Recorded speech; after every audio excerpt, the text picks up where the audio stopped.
सीधे आपको ले चलते हैं यूपी विधानसभा, सुनवाते हैं मुख्यमंत्री योगी आदित्यनाथ को। कुंभ के बारे में जो बहुत सारी चर्चाएं यहाँ पर हुई हैं और सभी माननीय सदस्यों ने भी इस बात को यहाँ पे उल्लेख किया है, जिसमें वेदों की परंपरा से परंपरा आती है। ऋग्वेद में भी इसका उल्लेख है कि कुंभम समारोह्य सुधाम पिबेत, यानी हम उस कुंभ में रखे अमृत को पीकर आत्मा को आनंदित करें। अथर्ववेद में भी इस बात का उल्लेख है कि ऐसा गंगा या कुंभे, यानी यह गंगा जल एक कुंभ एक घड़े में संचित है, यानी अमृत के रूप में उसकी तुलना की गई। और आज से 5000 वर्ष पहले रचा गया श्रीमद् भागवत महापुराण में भी इस बात का उल्लेख है को कुंभ मेले स्नात्वा पुण्यम प्राप्नोति मानुषः, यानी यहां कुंभ का संदर्भ कुंभ मेले से है। 5000 साल पहले भी इसका उल्लेख है। जो 4 तीर्थ स्थलों पर आयोजित होता है उसमें स्नान करने से पापों का क्षय होता है। और जो बात यहां पे आपके विद्वान सदस्य से संग्राम सिंह यादव कह रहे थे, उन्होंने पुराणों की बात की, लेकिन वो पुराण की बात नहीं थी, वह तुलसीदास जी की रामचरितमानस में उल्लेख किया गया है। को कहे सकई प्रयाग प्रभाव कलश कुंज कुंचर लगराओ, अस तीरथ पति दे की सुहावा सुख सागर रघुवर सुख पावा। ये तुलसीदास जी के रामचरितमानस का है, पुराणों का नहीं है। पुराणों में संदर्भ है, महापुरुष श्रीमद् भागवत महापुराण का मैंने उल्लेख किया ही, और रामचरितमानस में भी इन बातों का उल्लेख इन भावनाओं के रूप में किया गया है। और हम उत्तर प्रदेश वासियों को खासतौर पर इस पर गौरव की अनुभूति भी करनी चाहिए। इस बड़े आयोजन के साथ हम सभी को जोड़ने का अवसर प्राप्त हुआ, और इसलिए मैं इस बात को कह रहा हूं क्योंकि यह आयोजन हमारे लिए बहुत महत्व रखता है। यहां हमारी पार्टियां हो सकती, ये सत्ता पक्ष होगा, वो विपक्ष होगा, अलग अलग पार्टियां होंगी। उत्तर प्रदेश से बाहर हम जब जाएंगे तो उत्तर प्रदेश वासी के रूप में लोग हमें हमारी पहचान देते हैं। अच्छा काम करेंगे, सम्मान मिलेगा। एक भी व्यक्ति यहां के नाम पे गलत काम करेगा, यहां की सरकार गलत काम करेगी, तो उसके यहां पर भले ही हम उस गलत काम को कितना भी सपोर्ट करें, लेकिन बाहर जनता हमें नहीं बख्शने वाली। इस बात को रखना। और 2017 के पहले उत्तर प्रदेश के अंदर की छवि यही थी। उत्तर प्रदेश के लोगों के सामने परसेप्शन का जो संकट खड़ा किया था, पहचान का जो संकट खड़ा किया था, वह उन्हीं दुष्प्रवृत्तियों के कारण खड़ा हुआ था। हम लोगों ने पिछले 8 वर्ष में डबल इंजन की सरकार ने जो उत्तर प्रदेश के परसेप्शन को बदला है, इस परसेप्शन का परिणाम है कि आज उत्तर प्रदेश का वासी कोई भी उत्तर प्रदेश के बाहर जाएगा, देश में जाएगा, दुनिया में जाएगा, तो जरूर सम्मान पाएगा। आज उसका कोई अपमान नहीं करता। लोग सम्मान की निगाहों से देखते हैं, लोग सम्मान की निगाहों से देखते हैं। महाकुंभ का जो विरोध कर रहे थे, मुझे मालूम था ये विरोध इनकी मजबूरी है, ये लोग करेंगे, उपहास उड़ाएंगे, क्योंकि उन्होंने तब भी उपहास उड़ाया था जब कोरोना जैसी महामारी से हम जूझ रहे थे। 24-25 करोड़ जनता को हम लोग जब बचाने की कवायद कर रहे थे, प्रधानमंत्री मोदी जी के नेतृत्व में कोविड प्रबंधन का एक बेहतरीन उदाहरण प्रस्तुत कर रहे थे, तब भी वे उपहास उड़ा रहे थे।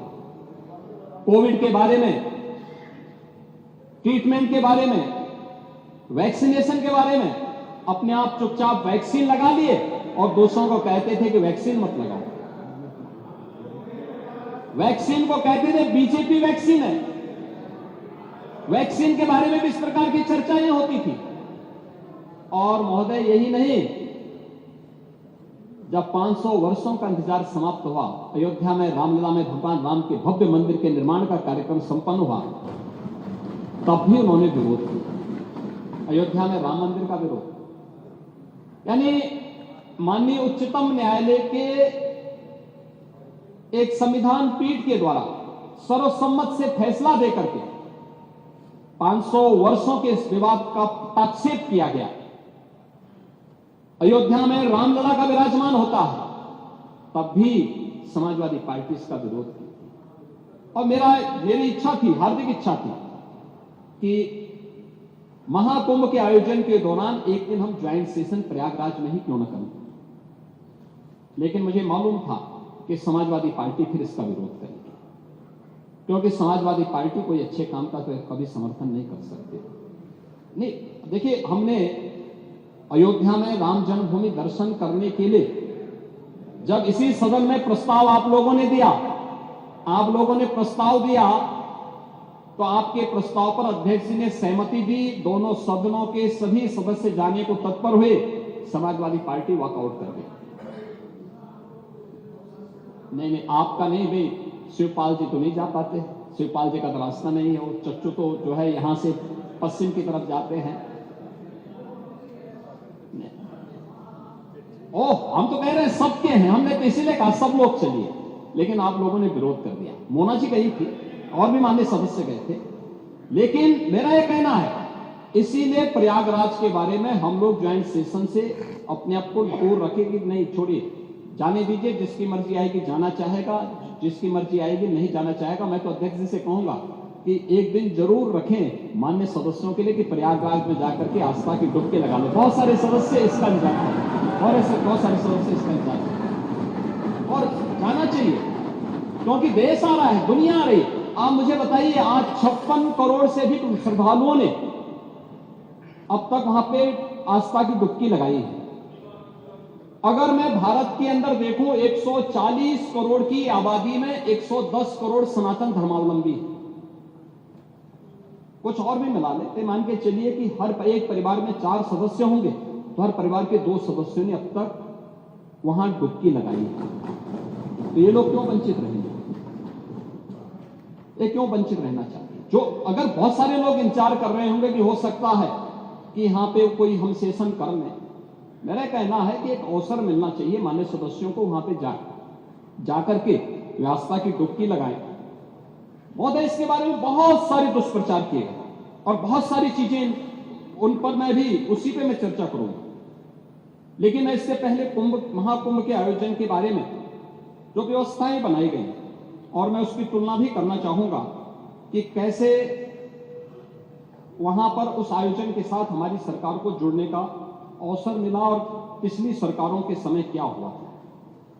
अब आप लॉजिस्टिक की ही बात करते हैं महोदय, मैं जो भी चीजें वहां कुंभ के आयोजन के साथ जुड़ी, 2013 के साथ अगर हम जोड़ें इसको, 2013 में प्रयागराज कुंभ के साथ देखें, 2013 में आयोजन था 55 दिन का और 2025 के महाकुंभ में आयोजन है 45 दिन का। आयोजन की तिथि न मैं तय करता हूं न सरकार तय करती है, ये हमारी धार्मिक व्यवस्था का एक हिस्सा है और उसके अनुसार जो मुहूर्त होंगे उस मुहूर्त के अनुसार ये आयोजन तय होते हैं। ये पौष पूर्णिमा से और महाशिवरात्रि के बीच का आयोजन कुंभ के आयोजन के लिए होता है, यही आयोजन इस पूरी उसके साथ जुड़ता है। मेले की अवधि 55 दिन थी 2013 में और इस बार यह अवधि है 45 दिन की। 2013 में कुल जो क्षेत्रफल था यह 1936 हेक्टेयर का था, यानी अगर हम इसको एकड़ में देखेंगे तो यह मुश्किल 5000 एकड़ का भी नहीं होता। और इस बार हम लोगों ने इसको बढ़ाया है, लगभग 10,000 एकड़ से अधिक क्षेत्रफल में महाकुंभ के आयोजन को हमारी सरकार आयोजित कर रही है। 2013 में 14 सेक्टर में था, इस बार ये आयोजन है 25 सेक्टर में। पार्किंग का स्पेस जो आपके पास था उस समय कुल 635 हेक्टेयर में आप लोगों ने पार्किंग की सुविधा दी थी और इस बार हम लोगों ने पार्किंग की सुविधा दी है 1850 हेक्टेयर में, केवल पार्किंग की सुविधा दी, यानी 4000 यानी 5000 एकड़ से अधिक क्षेत्रफल में केवल पार्किंग की सुविधा दी है। 2013 में प्रयागराज सिटी के अंदर हमारे पास एक अवसर होता है कि इस प्रकार के आयोजन सिटी के निश्चित डेवलपमेंट के प्लान को भी आगे बढ़ाएं। आपने देखा होगा 2013 में प्रयागराज सिटी के बारे में कोई आरओबी नहीं, कोई पक्के घाट नहीं, रिवर फ्रंट के लिए कोई कार्य नहीं हुआ। लेकिन हमारी सरकार को ये सौभाग्य जाता है कि 2019 में हमने 9 आरओबी और 6 अंडरपास बनाए थे और 2025 में हमारी सरकार ने जो पैसा वहां खर्च किया उसमें प्रयागराज सिटी के अंदर 14 फ्लाईओवर बनाए हैं, 14 नए फ्लाईओवर बनाए हैं, 9 उसमें पक्के घाट बनाए हैं, 7 रिवर फ्रंट रोड का निर्माण किया गया है। अस्थायी घाट 2013 में केवल 4 किलोमीटर का था, इस बार जो अस्थायी घाट बने हैं वह 12 किलोमीटर का बनाया गया। शटल बसेज आप लोगों ने 2013 में एक भी नहीं चलाई थी, याद करना। ये शटल बसेज ही फ्री में श्रद्धालु जनों को कुंभ के नजदीक क्षेत्रफल में संगम के आसपास के क्षेत्र तक पहुंचाती है, एक भी नहीं थी। इस बार 550 बसेज केवल शटल बसेज हैं जो श्रद्धालु जनों को वहां तक पहुंचाने का काम कर रही है। रोडवेज की बसेज आपने 2013 में कुल 2300 खरीदी थी, इस बार हम लोगों ने 7000 बसेज केवल श्रद्धालुओं की सुविधा के लिए वहां लगाई है। बस स्टैंड आपके समय में मात्र 3 थी, हमने 7 बनाए हैं। सड़कों के चौड़ीकरण का कार्य आपके समय में मात्र 55 का हुआ था, हम लोगों का सौभाग्य है कि 19 में 125 सड़कों को 2 लेन से 4 लेन, 4 लेन को 6 लेन में, और 2025 में 200 से अधिक सड़कों को हम लोगों ने इसके साथ जोड़ा है, जो 2 लेन से 4 लेन, 4 लेन से 6 लेन बनाने का काम हुआ है। नालों की स्थिति, एक बड़ी चर्चा इसमें हो रही है और मैं सोच रहा था कि हो सकता है कि कुछ माननीय सदस्य इसके बारे में यहां चर्चा भी हो सकता करेंगे, लेकिन हो सकता उनका संज्ञान नहीं आया होगा। और है जिस प्रकार का दुष्प्रचार लोग करने में लगे हैं, उत्तर प्रदेश को, महाकुंभ को, सनातन धर्म को बदनाम करने के लिए, देश को बदनाम करने के लिए जो साजिशें रचने वाले तत्व हैं, वे लगातार इस प्रकार का दुष्प्रचार करते हैं। पहले मैंने कहा ना, जो काहिरा में अग्निकांड की घटना को प्रयागराज के साथ जोड़ना, नेपाल की घटना को, झारखंड की घटना को, या वेस्ट बंगाल की घटना को, या देश के अंदर की किसी बड़ी दुर्घटना को प्रयागराज के साथ जोड़ना, इस प्रकार के लगातार वीडियो सोशल मीडिया हैंडल के माध्यम से, डिजिटल मीडिया के प्लेटफॉर्म पर भी आप देख सकते हैं। ऐसे ही जल की गुणवत्ता के बारे में भी प्रश्न खड़े करने के प्रयास हुए। याद रखना 2013 में बायोरेमेडिएशन या जियो ट्यूब की व्यवस्था बहुत सीमित थी और परिणाम क्या था? पूरा कुंभ अव्यवस्था, गंदगी और अराजकता का एक अड्डा हो चुका था। उस स्थिति को सोचिए जब मॉरिशस के माननीय प्रधानमंत्री 2013 में प्रयागराज महाकुंभ में पधारे थे और गंगा में गंदगी देख करके, अव्यवस्था देख करके, पॉल्यूशन की मात्रा को देख करके उन्होंने स्नान करने से इनकार कर दिया। और 2025 में जब हम लोग आए हैं तो मैंने तो आपको आंकड़े बता दिए कि 56 करोड़ से अधिक श्रद्धालु अभी स्नान कर चुके हैं, एक सप्ताह बाकी है। 81 नालों को, यानी 261 MLD के जो वहां के नाले हैं सभी को टेप किया गया है, और टेप ही नहीं किया गया है बल्कि उसके बारे में जो सरकार की व्यवस्थाएं बनाई गई है उसके बारे में मैं विस्तार से सदन में कहना चाहूंगा, क्योंकि बहुत सारे लोग अभी उसके बारे में दुष्प्रचार करने की अपनी उस प्रवृत्ति से बाज नहीं आएंगे, और इसलिए मैं उसके बारे में बताना चाहूंगा कि गंगा जी हो या यमुना जी हो, प्रयागराज के जितने भी वहां पे संगम स्थल से जुड़े हुए जितने भी वहां के अगल बगल के जितने भी नाले हैं, जितने भी इस प्रकार के सीवर का है, ड्रेनेज का है, सबको टेप करके या तो STP में या बायोरेमेडिएशन या जियो ट्यूब के माध्यम से उनके शुद्धिकरण के बाद ही उसे वहां पर वो किया जा रहा है। दूसरा है ट्रीटमेंट के बाद ही उस जल को छोड़ा जा रहा है। जल की शुद्धता के जो मानक होते हैं वह 2 स्तर पर जांची जाती है। एक तो BOD स्तर पर, बायोलॉजिकल ऑक्सीजन डिमांड के रूप में, और दूसरा DO के रूप में, डिजॉल्व ऑक्सीजन के रूप में, और इन दोनों के मानक निर्धारित हैं। इन दोनों के मानक निर्धारित हैं, जिसमें बीओडी 3 या उससे कम होना चाहिए, और डीओ जो डिजॉल्व ऑक्सीजन की मात्रा है वो 5 से अधिक होनी चाहिए। जल में स्नान करने के लिए जल की जो मात्रा होती है उसमें ये मात्रा इस रूप में होनी चाहिए। और मुझे बताते हुए यहां पर मैं आपको बताना चाहता हूं कि उत्तर प्रदेश जो पॉल्यूशन कंट्रोल बोर्ड है वो लगातार वहां पे जल की मॉनिटरिंग करता है, उसकी गुणवत्ता को बनाए रखने के लिए कार्य कर रहा है। और आज की जो उनकी रिपोर्ट है संगम की, कि संगम और उसके आगे पीछे जो बीओडी है वो 3 या उससे कम है, और डिजॉल्व ऑक्सीजन की मात्रा ये 8 और 9 से अधिक पाई जा रही है। यानी संगम का जल स्नान करने लायक भी है और आचमन करने लायक भी है। जो लोग इसका दुष्प्रचार कर रहे हैं वे उन सबको इस बात को देखना चाहिए। एक समाचार पत्रों में एक न्यूज जो देखने को मिली, मैं भी देख रहा था, पुरानी न्यूज है, एनजीटी के माध्यम से, एनजीटी का नाम लेकर के दिया गया है, किसी ने दिया है, जिसमें उन्होंने कहा है कि फीकल कोलिफॉर्म की, उसमें उन्होंने चर्चा की।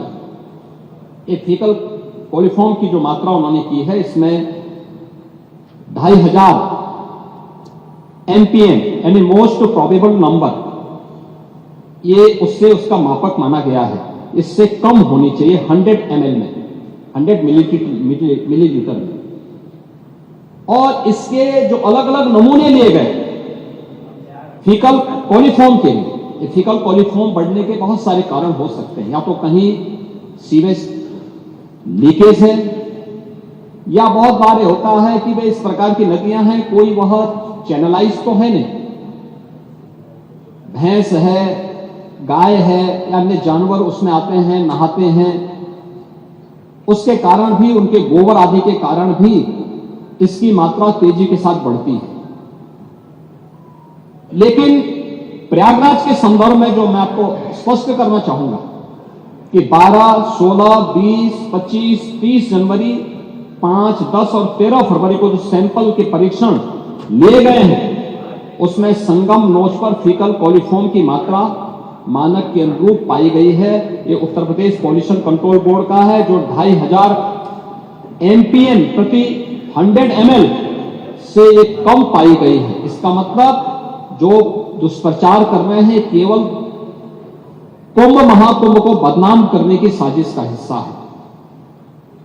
और केंद्रीय प्रदूषण नियंत्रण बोर्ड ने भी, जिनके नाम पर खबर है, उन्होंने भी 12, 13 एवं 15 जनवरी की रिपोर्ट में इसकी मात्रा को 2000 या उससे कम पाया, यानी 2500 से कम ही पाया है। यह भी इसमें मैं आपको स्पष्ट करना चाहता हूं। और महोदय, मैं इसीलिए कहना चाहूंगा कि ये जो नकारात्मक सोच है, दुष्प्रचार के माध्यम से महाकुंभ को बदनाम करने की साजिश का जो हिस्सा है, ये उन करोड़ों लोगों की आस्था के साथ खिलवाड़ है। और किसी जाति, मत और मजहब से जुड़े हुई संख्या भी नहीं है, और किसी वर्ग का भी नहीं है। इसमें गांव में एक सामान्य नागरिक भी आ रहा है, देश का बड़ा उद्योगपति भी आ रहा है, देश की महामहिम राष्ट्रपति भी आए, महामहिम उपराष्ट्रपति भी आए, माननीय प्रधानमंत्री जी भी आए, केंद्रीय मंत्रीगण आए हैं, स्पीकर साहब आए हैं लोकसभा के, हर, यानी देश और दुनिया की हर सेलिब्रिटी वहां प्रयागराज आ रही है। उच्चतम न्यायालय के माननीय न्यायाधीश हो या हाईकोर्ट, तमाम उच्च न्यायालयों के माननीय न्यायाधीशों की संख्या, समाज का हर तबका प्रयागराज के लिए उमड़ रहा है, हर व्यक्ति आ रहा है। और क्या प्रचार करना बुरा था क्या? क्या हमें उत्तर प्रदेश की किसी उपलब्धि को, उत्तर प्रदेश की किसी आयोजन को देश और दुनिया के सामने नहीं ले जाना है क्या? आपने प्रत्येक स्नान के समय वहां देखा होगा किस प्रकार की स्थितियां थी। श्रद्धालु हो या फिर पर्यटक हो, देशी हो या विदेशी पर्यटक हो, जो एक बार कुंभ में डुबकी लगाया और भूरी भूरी प्रशंसा किया, व्यवस्था की प्रशंसा किया, जल की प्रशंसा किया, आयोजन की प्रशंसा किया, एकात्मता की प्रशंसा किया। कौन भेदभाव हुआ? कौन तुष्टीकरण हुआ? कौन सा तुष्टीकरण है? कौन सा तुष्टीकरण इसमें है? ये तुष्टीकरण नहीं, ये 56 करोड़ लोगों के आने का संतुष्टीकरण है, भारत के संतुष्टीकरण है, दुनिया का संतुष्टीकरण है। ये बातें इस बात को एहसास कराती हैं कि भारत की ताकत का एहसास दुनिया कर रही है और उत्तर प्रदेश की ताकत का एहसास पूरा भारत कर रहा है कि हाँ, उत्तर प्रदेश कितने बड़े आयोजन को कर सकता है। इस आयोजन के साथ जुड़ने का सौभाग्य उत्तर प्रदेश वासियों को प्राप्त हो रहा है और उत्तर प्रदेश में भी केवल प्रयागराज इस आयोजन को कर सकता है। यह सौभाग्य उत्तर प्रदेश के अंदर प्राप्त हुआ है। मुझे अभी पिछले सप्ताह वाराणसी जाने का अवसर भी प्राप्त हुआ और वाराणसी मैंने देखा पिछले 1.5 महीने से लाखों की संख्या में श्रद्धालु आ रहा, लेकिन वाराणसी वासी भी खुश हैं। अरे साहब, देश भर से लोग आ रहे हैं, काशी में वर्ष भर से लोग आते हैं, लेकिन लाखों की संख्या में हर दिन हो, मुख्य मुख्य आयोजनों में होते थे, लेकिन लाखों की संख्या में अभिभूत होकर के जा रहा है। उत्तर प्रदेश के बारे में एक नई धारणा लेकर जा रहा है। लगातार लोग आ रहे हैं। अयोध्या धाम में वही स्थिति है, लोग बड़ी संख्या में आ रहे हैं, बड़ी श्रद्धा भाव के साथ अयोध्या के साथ जुड़ रहे हैं और अयोध्या के साथ जुड़ रहे हैं तो आध्यात्मिक रूप से पुण्य के भागीदार भी बन रहे हैं, लेकिन साथ साथ यहां पर आर्थिक समृद्धि का द्वार भी खोल रहे हैं। आप मुझे बताइए कि जो स्थानीय स्तर पर आ रहा होगा तो ठीक है, हमने भंडारे के आयोजन किए। पांडे जी, मैं एक बात बताना चाहूंगा, आपके माननीय सदस्य कह रहे थे कि लोग भूखे रहे। ये हिंदुस्तान है, सनातन धर्म के आयोजन में कोई भूखों नहीं रहता, कोई भूखों नहीं रहता है। हम मां अन्नपूर्णा की पूजा करते हैं और इसीलिए पूजा करते हैं कि वह हमें इतनी सामर्थ्य दे कि हम दोस्तों को भी खिला सकें। और यही हुआ है, प्रयागराज महाकुंभ में जो आया वो भूखों नहीं गया है। वाराणसी में सेवा चल रही है, अयोध्या में सेवा चल रही है, प्रयागराज में सेवा चल रही है और प्रयागराज, अयोध्या, काशी, इन तीनों ने अतिथि देवो भव का जो सबसे उत्तम उदाहरण हो सकता है वह भी प्रस्तुत किया है। लेकिन जो लोग दुष्प्रचार कर रहे हैं उनकी इस नकारात्मक राजनीति से वे अपना नुकसान पहुंचा रहे हैं। वे प्रदेश का हित नहीं कर रहे हैं, देश का हित भी नहीं कर रहे हैं। ये जो जनता जनार्दन संतुष्टिकरण के मार्ग से आगे बढ़ चुकी है वह इस नकारात्मक राजनीति को पसंद करने को तैयार नहीं है। तमाम दुष्प्रचार के बावजूद भी जनता मानने को तैयार नहीं है।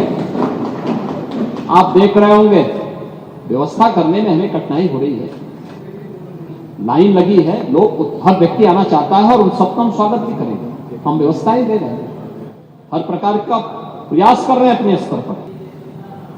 हाँ, आप देख रहे हैं, अच्छा, बहुत सुंदर, नहीं होना चाहिए। आप जाएंगे तो आप बहुत सारी चीजें, आप बहुत सारी अच्छी चीजें वहां देख करके भी आएंगे और आप वहां बताएंगे भी।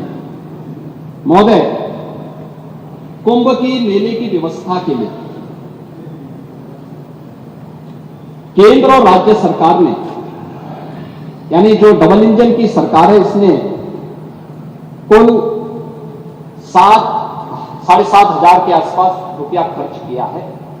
इसमें कुंभ के आयोजन के लिए कुल 1500 करोड़ खर्च हुए हैं। शेष प्रयागराज और उसके आसपास के इंफ्रास्ट्रक्चर के 9 रेलवे स्टेशन के सुंदरीकरण हुए हैं, उसका विस्तार हुआ है, उसमें होल्डिंग एरिया बनाए गए हैं।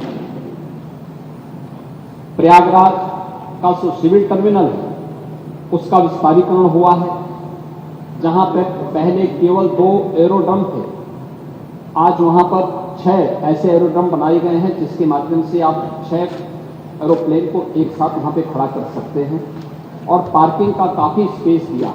और मुझे बताते हुए प्रसन्नता है कि पूरे महाआयोजन के दौरान, यानी कोई कल्पना नहीं करेगा कि अब तक 750 से अधिक फ्लाइट रेगुलर और चार्टर प्लेन वहां पर उतर चुके हैं। यानी ये उत्तर प्रदेश की 3000 से अधिक ट्रेन भारतीय रेल ने चलाए और सचमुच भारतीय रेल का कार्य बहुत अभिनंदनीय रहा। बेहतर कोऑर्डिनेशन के माध्यम से माननीय रेल मंत्री स्वयं कोऑर्डिनेशन के साथ स्वयं जुड़े थे, लगातार मेरी उनके साथ बातचीत हो रही थी। रेलवे बोर्ड के अध्यक्षों या रेलवे के महाप्रबंधक या डीआरएम अन्य स्तर के सभी अधिकारियों पूरी तत्परता के साथ इस पूरे आयोजन के साथ और लाखों की संख्या में जितनी ट्रेन मेला स्पेशल चलाने की आवश्यकता पड़ी प्रयागराज से उनके गंतव्य तक पहुंचाने के लिए उन्होंने पूरा सहयोग इसमें किया है, जिससे आयोजन इतनी भव्यता के साथ इतने दिव्यता के साथ आगे बढ़ पाया है और इसको हम इस रूप में आगे बढ़ाने का काम कर पाए हैं और सबके प्रयास लोकल प्रशासन के साथ मिलकर के कार्य आगे बढ़ाए गए। मैं जो व्यवस्था के बारे में कर रहा था कि टेंटेज की जो व्यवस्था वहां पर की गई, आपने देखा होगा कि वहां पर जो व्यवस्थाएं थी इससे पहले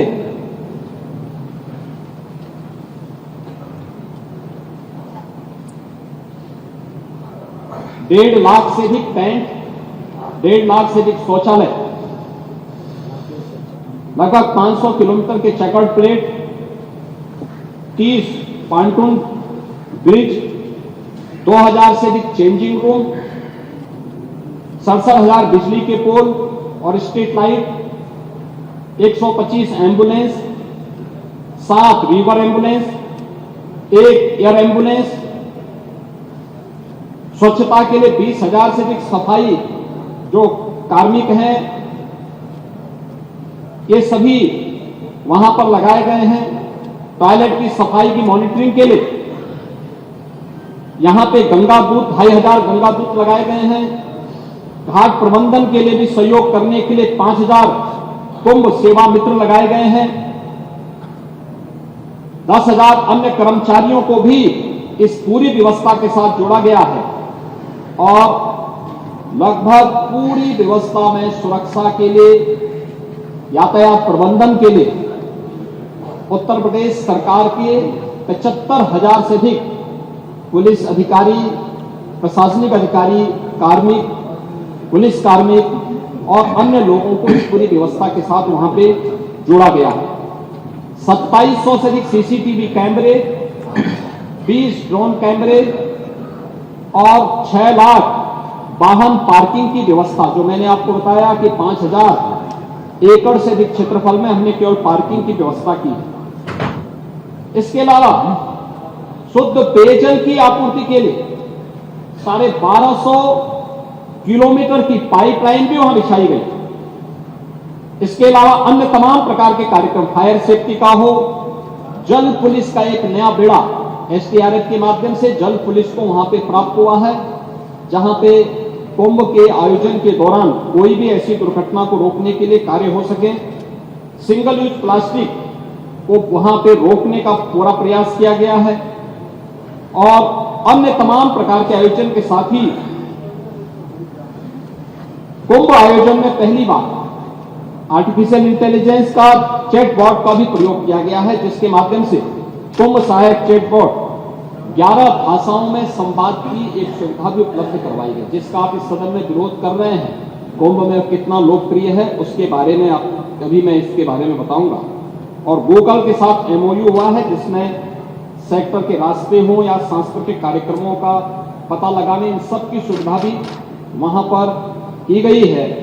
इसके साथ ही क्यूआर कोड जारी किए गए हैं, किसी को कोई परेशानी होती है तो उसके माध्यम से वह अपने गंतव्य तक पहुंचने में सफल हो सके, इसके लिए ये व्यवस्था भी दी गई है। और डिजिटल एक्सपीरियंस सेंटर भी बनाया गया, महाकुंभ से जुड़े हुए एक डिजिटल कुंभ एक्सपीरियंस सेंटर को भी वहां तैयार किया गया है। अस्पतालों में 6,000 बेड्स की व्यवस्था की गई है। 360 बेड का मेला कुंभ स्थल पर और 25-25 बेड के 2 नए अस्पताल भी अरेल और जोशी में, 20-20 बेड के 2 अस्पताल और 10-10 बेड के अतिरिक्त अस्पतालों की स्थापना भी वहां पर की गई है। 3,000 विशेष ट्रेन भारतीय रेल ने चलाए हैं, जिसके माध्यम से 13,000 से अधिक उनके फेरे प्रयागराज कुंभ की दृश्य वहां पर किए गए हैं और उनके साथ साथ 10 स्थानों पर होर्डिंग एरिया भी उन सभी क्षेत्रों में बनाने के कार्य वहां पर किए गए हैं। ये सभी आयोजन वहां पर किए गए हैं। महोदय, इसके साथ ही अगर हम देखेंगे कि 2013 में जो प्रयागराज कुंभ में आने वाले श्रद्धालुओं की संख्या थी वो मात्र 12 करोड़ थी और 55 दिन के आयोजन में 12 करोड़।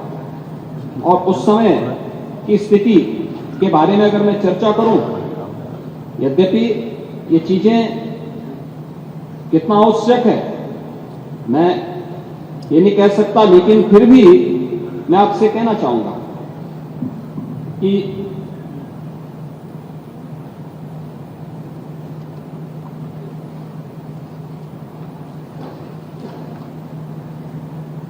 ...2013 का आयोजन उस समय की स्थिति क्या थी?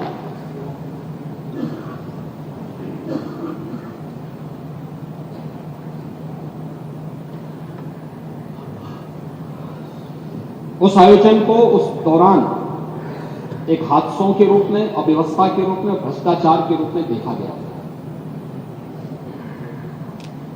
और जो हावड़ की बात कर रहे हैं, प्रभारी मंत्री के साथ हावड़ में क्या हुआ था यह भी किसी से छुपा हुआ नहीं है। उनको एयरपोर्ट से ही वापस आना पड़ा। उस समय जो बयान आए थे समाजवादी पार्टी के, उस समय उनके बयान आए थे, जो तत्कालीन सीएम ने बयान दिए थे। इन्होंने एक तो उस समय की तत्कालीन सरकार के रेल मंत्री पर आरोप प्रत्यारोप लगाने प्रारंभ किए।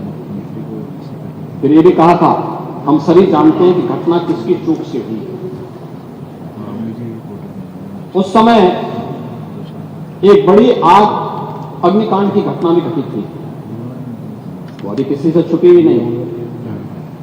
महोदय, केक ने भी अपनी रिपोर्ट दी थी 2013 को। उन्होंने कहा था, केक ने, कि श्रद्धालु कुंभ मेले में आस्था की डुबकी लगा रहे थे, तब कुंभ मेला प्रशासन भ्रष्टाचार में डूबा हुआ था। कि 2014 में जो केक की रिपोर्ट आई थी 2013 के कुंभ की, मैं उसकी चर्चा कर रहा हूं। रिपोर्ट में बताया गया कि तत्कालीन उत्तर प्रदेश सरकार ने केंद्र सरकार की ओर से दिए गए फंड से भी पूरा मेला संपन्न कर दिया, जबकि अखिलेश सरकार को आयोजन पर 70% धनराशि खर्च करनी थी। अपने स्तर पर भी उनको खर्च करनी थी, अपना पैसा नहीं खर्च किया। 13 के कुंभ में इन्हें 1141 करोड़ 63 लाख रुपए केंद्र सरकार के खर्च हुए और वहीं मात्र 10 करोड़ 57 लाख रुपए राज्य सरकार ने खर्च किए। यानी पैसा ही नहीं दिया, आयोजन के लिए पैसा ही नहीं दिया। मेला शुरू होने तक 59% कार्य और 19% आपूर्ति कार्य ही, यानी आपूर्ति कार्य पूरे ही नहीं हुए। मेला प्रशासन ने 8.272 करोड़ रुपए से 2 घाटों का निर्माण कराया, जो कुंभ मेले के काम से संबंधित थे ही नहीं। 111 निर्माण कार्यों में से 81 में तकनीकी स्वीकृति नहीं ली गई। सड़क चौड़ीकरण करने का काम 57 करोड़ 41 लाख रुपए और उनकी मरम्मत में 46 करोड़ 68 लाख रुपए बिना काम का परीक्षण किए ही दे दिए गए और 9 करोड़ 1 लाख की सामग्री बिना जरूरत के खरीदी गई। मोबिलाइजेशन और मशीनरी के एडवांस भुगतान के अलावा 23 ठेकेदारों को 4 करोड़ 65 लाख रुपए सुरक्षित एडवांस देकर अनुचित लाभ पहुंचाया गया। ट्रैक्टर की लॉग बुक की जांच में पाया गया कि एक ट्रैक्टर एक ही समय में 2 स्थानों पर कार्य कर रहा था। 30 मजदूर एक ही समय में 2 स्थानों पर कार्य में दिखाए गए। ट्रैक्टरों की आपूर्ति के अनुबंध में सभी टैक्स शामिल थे। इसके बावजूद 2 ठेकेदारों को सेवा कर का अलग से भुगतान किया गया। शौचालयों की कमी होने की वजह से एक दिन में औसतन 900 लोगों ने एक शौचालय का इस्तेमाल किया। कई स्थानों पर देखा गया कि पुरुष और महिला शौचालयों के बीच विभाजन दीवार भी नहीं थी। 50% कल्पवासियों को बीपीएल कार्ड उपलब्ध कराए गए। उनको भी राशन कार्ड तब मिले जब मेला की 4 पावन तिथियां बीत चुकी थी। उन्हें कम दरों पर खाद्य सामग्री उपलब्ध नहीं हो सकी। पेयजल के लिए लगाए गए नलों में हर हफ्ते पानी के नमूने ले जाने थे। 201 में से महज 6 नलकूपों में सिर्फ 6 नलों में ही नमूने ले गए। स्नान घाटों पर कपड़े बदलने के लिए कोई चेंजिंग रूम नहीं था। चेंजिंग रूम नहीं बनाए गए थे। कई पेंटून पुलों पर रेत, जल पुलिस और एम्बुलेंस की व्यवस्था भी नहीं थी। केक ने मेले में सड़क चौड़ी करने और सड़क की मरम्मत से लेकर घाटों के निर्माण का भीड़ के नियंत्रण करने के लिए बैरिकेडिंग करने के काम में भी भ्रष्टाचार पाया। यह है 2013 की व्यवस्था। और जो लोग स्वयं दुर्व्यवस्था के लिए जाने जा रहे थे, उन लोगों ने कैसे इस पूरे आयोजन को बदनाम करने के लिए किया है, और मैं उसके बारे में भी आगे भी बताऊंगा। महोदय, ये हिमालयन इंस्टीट्यूट है प्रयागराज। उन्होंने कुंभ मेले की व्यवस्था के बारे में 3 महत्वपूर्ण बातों की ओर इस बार ध्यान आकर्षित किया है। जो बातें उन्होंने कही हैं कि आज प्रत्येक भारतीय के मानस पटल पर एक अनोखी जागृति आई है, और यह जागृति परम उदात्त और आध्यात्मिक सत्य के बोध से कुंभ में आ रहे हैं। किंतु हम लोग ऐसी विशालता और भव्यता हमें नहीं दिखाई दी। अनंत विविधताओं को अपने में समेटे हुए कुंभ मेला अपने आप में अद्वितीय है। इस मेले में सभी राष्ट्रों, धर्मों और विचारधाराओं वाले लोग भाग ले रहे हैं और लाभान्वित हो रहे हैं। यह मेला प्रगति के पथ पर अग्रसर महान भारत देश की आध्यात्मिक संपत्ति और उसकी सर्वांगीण संस्कृति सभ्यता की आराधना स्वरूप है। दूसरा, उन्होंने कहा, समूचे विश्व के आध्यात्मिक जिज्ञासु तथा सामान्य मानव समाज कुंभ मेले के प्रति जागरूक हो गया है।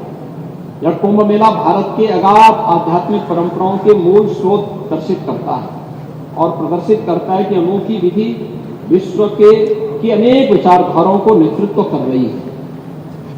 तीसरा, उन्होंने कहा कि कुंभ मेले का ऐसा रूप देने में कितना प्रयत्न करना पड़ा होगा, कितने संसाधन जुटाने पड़े होंगे, कितनी बुद्धिबल, धन, जनशक्ति, विशेष रूप से उच्च स्तरीय नेतृत्व शक्ति का संचय और सदुपयोग किया गया होगा। इसका अनुमान कुंभ मेले में प्रवेश करके ही हो जाता है। कुंभ मेले की सफलता की चोटी पर पहुंचाने के लिए सरकार के शीर्षस्थ पद पर विराजमान समस्त अधिकारियों और प्रशंसा के धन्यवाद के पात्र हैं। इस महान पर्व को विश्व के मानचित्र पर सदा के लिए सर्वोच्च पद पर आसीन करने के लिए आप सबका हम सत नमन और आभार व्यक्त करते हैं। हिमालयन इंस्टीट्यूट एक पत्र जारी करता है अपने यहाँ से।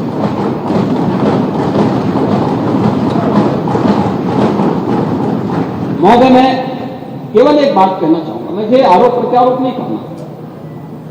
जो लोग इस बात की चर्चा करते हैं कि हजारों लोग 29 की भगदड़ में भगदड़ का शिकार हुए,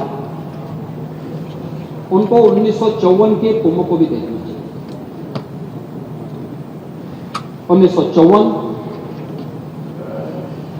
800 से अधिक श्रद्धालुओं की मौत हुई थी, और यह दुर्भाग्यपूर्ण घटना तब हुई थी जब तत्कालीन प्रधानमंत्री और तत्कालीन महामहिम राष्ट्रपति एक दिन पहले इस महाकुंभ में भागीदार बन गए। 1976, 1974 और 1986 के कुंभ के आयोजन में सैकड़ों लोगों की मौत हुई। तो आज हमें आईना दिखाने का काम कर रहे हैं। ये लोग आज इस महाआयोजन पर प्रश्न खड़ा कर रहे हैं। महोदय, वीआईपी कल्चर की बात वो करते हैं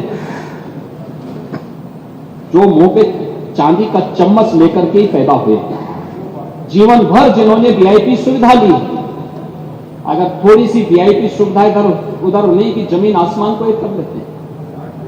ये प्रयागराज महाकुंभ में वीआईपी कल्चर अगर कुंभ में होता और मुझे बताइए 56 करोड़ लोग इन 38 दिनों में, इन 37 दिनों में, 37-38 दिनों में क्या त्रिवेणी में आस्था की पावन डुबकी लगा पाते? समाजवादी पार्टी के माननीय सदस्य का यह कहना कि अमृत स्नान नहीं हुआ है या मुहूर्त के अनुसार नहीं हुआ है, अच्छी बात है कि अब आप मुहूर्त भी देखने लग गए। यह अच्छी बात है कि आप लोग मुहूर्त देखने लग गए, लेकिन सच्चाई ये है कि मौनी अमावस्या के दिन जब एक दुर्भाग्यपूर्ण घटना घटी थी, तो उस समय प्रयागराज के अंदर मेला क्षेत्र में ही 5 करोड़ से भी श्रद्धालु थे। प्रयागराज सिटी पूरी तरह पैक थी। जिस सिटी की क्षमता ही 25 करोड़ जनसंख्या को अपने अंदर समाहित करने की हो, वहां अगर 25 लाख की जनसंख्या को अपने अंदर समाहित करने की हो, अगर वहां 2 करोड़ लोग आएंगे तो थोड़ा सुविधा तो हो। और ये 2 करोड़ लोग प्रयागराज सिटी और उसके अगल बगल के क्षेत्र में थे। सरकार ने 24 घंटे पहले से इस प्रकार की व्यवस्था भी दी थी। एक दिन पहले ही जौनपुर, मिर्जापुर, भदोई, चित्रकूट, महोबा, फतेहपुर, कौशाम्बी, प्रतापगढ़, इन सभी जनपदों में होल्डिंग एरिया बना करके वहां पे पार्किंग स्पेस दे करके श्रद्धालु जनों को रोका। और महोदय, लगभग 2 लाख बसें वहां पे रोकी गई थी, यानी लगभग 2 करोड़ श्रद्धालुओं को हम लोगों ने इन क्षेत्रों में पहले दिन ही रोका हुआ। और मैं धन्यवाद दूंगा कि स्थानीय प्रशासन ने भी और स्थानीय जनता ने, उत्तर प्रदेश वासियों ने आतिथ्य सेवा का उत्कृष्ट उदाहरण प्रस्तुत किया इन जनपदों में। लगातार 24 घंटे पर, यानी एक दिन पहले 28 जनवरी को 5 करोड़ श्रद्धालुओं ने वहां स्नान किया महाकुंभ में। और भीड़ के उस प्रेशर को हम देख रहे थे। एक एक क्षण पूरा प्रशासन, पूरा शासन इसमें लगा रहा, एक एक क्षण लगा रहा। एक स्पेस की इतनी सीमा होती है, धरती की इतनी सीमा है, वो असीमित नहीं है। आरोप प्रत्यारोप लग सकते हैं, और इसीलिए 28 तारीख को, 28 जनवरी की सायंकाल को ही हम लोगों ने इन जनपदों में होल्डिंग एरिया बना करके उन्हें रोकने का कार्य किया था कि आप यहां पे रुकेंगे। और मैं अभिनंदन करूंगा उन सभी श्रद्धालुजनों का, उन पूज्य संतों का, जिन्होंने उसमें प्रशासन और शासन की व्यवस्था में भरपूर सहयोग किया। 24 घंटे वे सभी श्रद्धालु वहां रुके रहे और किसी ने भी उतावलापन नहीं दिखाया। बहुत शांतिपूर्ण तरीके से वे लोग वहां रहे। 29 की रात्रि में दुर्भाग्यपूर्ण घटना घटित होती है। 1:10 से लेकर 1:30 बजे के बीच में घटना घटित होती है, जब संगम नोच के पास अचानक अत्यधिक प्रेशर होने के बाद बैरिकेड्स टूटती हैं और बहुत सारे श्रद्धालु उस एरिया में आते हैं जहां पे एक प्रकार का होल्डिंग एरिया जो था वहां घुस जाते हैं। और वहां पहले से बैठे हुए श्रद्धालुओं के ऊपर वे अचानक गिरते हैं और उसके बाद पर दुर्भाग्यपूर्ण घटना फिर वहां घटना घटित होती है, जिसमें 30 श्रद्धालु, जिसमें 66 श्रद्धालु उसकी चपेट में आए थे, जिन्हें तत्काल हॉस्पिटल पहुंचाया गया, जिसमें से 30 श्रद्धालु की मौत हुई। 36 श्रद्धालु, जिनमें 36 श्रद्धालु वहां पे स्थानीय मेडिकल कॉलेज में भर्ती किए गए। 30 में से 29 की पहचान हुई। उनके परिवारजनों ने बकायदा, क्योंकि कोई इस आयोजन के साथ जुड़ता है तो एक परंपरा होती है, लोगों की अपनी आस्था होती है, वो लोग ये मानते हैं, वो कहते हैं साहब पोस्टमार्टम मत करिए, घटना स्थानों फिर प्रयागराज के अंदर अलग अलग जगहों पर और भी अन्य स्थानों पर कुछ प्रेशर पॉइंट बने थे। कुछ लोग घायल हो रहे थे, जिसमें से लगभग 30-35 के आसपास लायक लोग घायल अन्य स्थानों पर भी हुए। उन्हें भी हॉस्पिटल पहुंचाया गया। उनमें भी 7 लोगों की मौतें हुई हॉस्पिटल ले जाते समय या हॉस्पिटल में।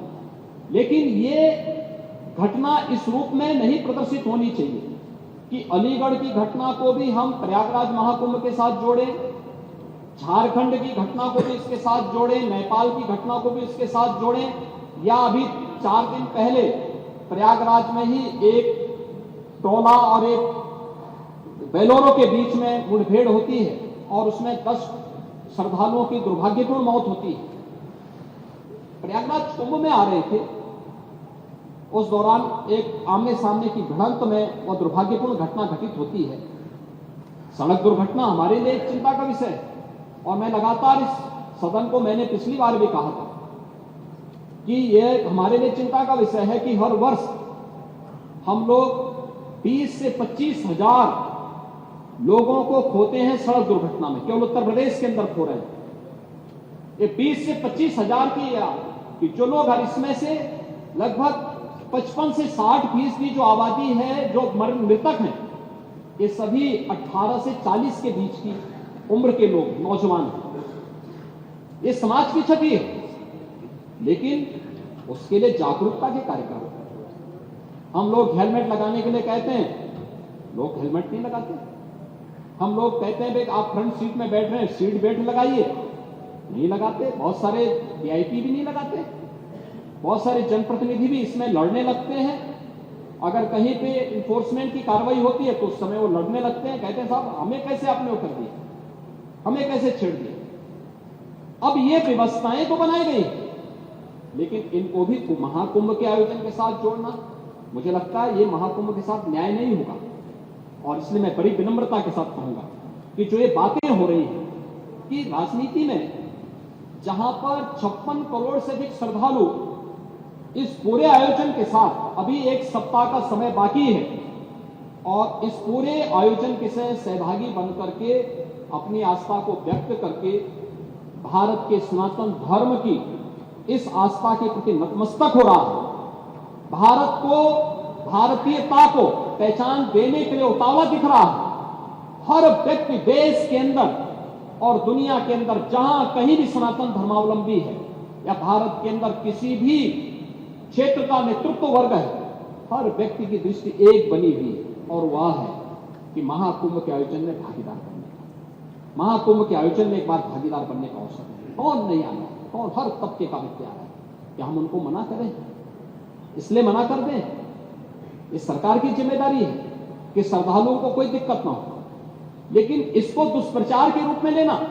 3 बजे जब ये घटना घटित हुई, रेस्क्यू के कार्य और आगे कोई दुर्घटना न हो, तो इसके लिए 3 बजे ब्रह्म मुहूर्त 3 बजे 29 को मैंने स्वयं अखाड़ों से इसके बारे में अनुरोध किया कि आपको कुछ देर के लिए अमृत स्नान स्थगित करना होगा, और इसके लिए हमने अधिकारी भेजे। अधिकारीगण पहले से भी मौजूद थे। मेरी बातचीत हुई बहुत सारे लोगों से, बहुत सारे लोगों ने कहा कि नहीं, हम लोग सहमत हैं, घटना दुर्भाग्यपूर्ण है, लेकिन इसको जब भी आप तय करेंगे, पूरे दिन भर मुहूर्त है, मुहूर्त की कोई एक 29 तारीख को दिन भर का मुहूर्त था, कोई एक निश्चित तिथि समय नहीं था, और इसलिए जब भी आप कहेंगे हम उसके लिए उस समय अमृत स्नान करेंगे। पहले श्रद्धालुओं को ये अवसर मिलना चाहिए। और समाजवादी पार्टी के राष्ट्रीय अध्यक्ष का ये कहना या माननीय सदस्य संग्राम सिंह यादव का ये कहना कि लोगों ने स्नान नहीं किया या मुहूर्त में स्नान नहीं किया, ये सरासर असत्य है। ये मुझे लगता है तथ्यों को झुटलाने जैसी वक्तव्य है। अमृत स्नान हुआ, 6 मुख्य स्नान हुए, 6 स्नान हुए थे, उसमें 3 अमृत स्नान हुए। 6 स्नान में पौष पूर्णिमा का 13 जनवरी को हुआ था। पहला अमृत स्नान ये मकर संक्रांति का था। इसके उपरांत मकर संक्रांति के बाद जो दूसरा अमृत स्नान था वह मौनी अमावस्या का था, वह 29 जनवरी को था। और इसमें भी सभी 13 अखाड़ों ने, इसमें 7 शैव अखाड़े हैं, 3 वैष्णव अखाड़े हैं और 3 उदासीन अखाड़े हैं, इन सभी ने इस स्नान में भाग लिया था और सबने उस आयोजन का हिस्सा बना था। सबने अपनी आंखों से देखा है कि सभी लोग स्नान कर रहे हैं, लेकिन दुर्भाग्य है कि उस सच्चाई को भी समाजवादी पार्टी ने झुटलाने का काम किया है। कह रहे हैं कि साहब जो है अमृत स्नान नहीं हुआ, संतों पे लाठीचार्ज आप करते हैं, संतों का अपमान आप लोग करते हैं, संतों के बारे में किस किस प्रकार की दुर्भाग्यपूर्ण टिप्पणी आपका सोशल मीडिया प्लेटफॉर्म करता है, और आप लोग संतों के बारे में इस प्रकार की टिप्पणी करने के बाद आज कहते हैं उनकी वकालत कर रहे हैं। अरे संतों ने ही इस आयोजन को आगे बढ़ाया था और संतों ने इस आयोजन में भागीदार बनकर के दूसरे अमृत स्नान में भी भागीदार बने थे, जो कुंभ का तीसरा स्नान था, और चौथा स्नान जो तीसरा अमृत स्नान था बसंत पंचमी का, वह भी पूरी भव्यता के साथ हुआ। सभी अखाड़े उसमें सहभागी बने थे, सबने देखा था, सभी मीडिया चैनल ने उनको लाइव दिखाया था। पांचवां स्नान माघी पूर्णिमा का था, जो 12 जनवरी को संपन्न हुआ है पूरी भव्यता के साथ। अमृत स्नान नहीं था, श्रद्धालु जनों का स्नान था। ज्यादातर शैव अखाड़े उस समय काशी के लिए प्रस्थान कर चुके थे, कुछ प्रयागराज में थे जो शिवरात्रि के लिए काशी में रहे।